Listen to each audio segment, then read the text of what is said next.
আজকের এই সভাটির সম্মানিত সভাপতি কাঞ্চন মোহাম্মদ কাঞ্চন আহ্বায়ক ভাগুগোল ইউনিয়ন স্বেচ্ছাসেবক দল উপস্থিত।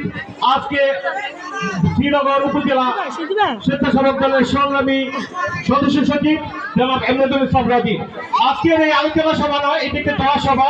খুব সংক্ষিপ্ত আকারে আপনারা সকালে বসে আছেন, আমি খুব সংক্ষিপ্ত আকারে এই দোয়া সভাটি পরিচালনা করব এবং খুব তাড়াতাড়ি ইনশাআল্লাহ আমাদের শেখ মোহাম্মদ আব্দুল্লাহ ভাই আপনাদের সামনে এই দোয়াটি পরিচালনা করবেন। এই মুহূর্তে আমি বক্তব্য রাখার জন্য অনুরোধ করছি বাংলাদেশ জাতীয়তাবাদী স্বেচ্ছাসেবক দল শ্রীনগর উপজেলা শাখার সংগ্রামী সদস্য সচিব জনাব এমদাদুল ইসলাম রাজিকে তার মূল্যবান বক্তব্য রাখার জন্য অনুরোধ করছি। বিসমিল্লাহির রহমানির রহিম।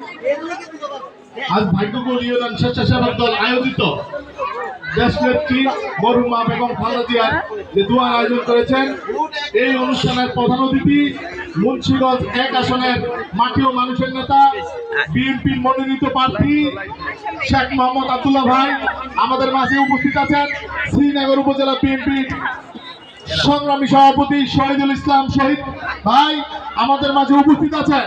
শ্রীনগর উপজেলা বিএনপির সম্মানিত সাধারণ সম্পাদক এম হাফিজুল ইসলাম খান আমাদের মাঝে উপস্থিত আছেন।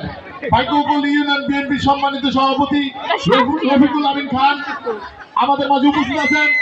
শ্রীনগর উপজেলা স্বেচ্ছাসেবক দলের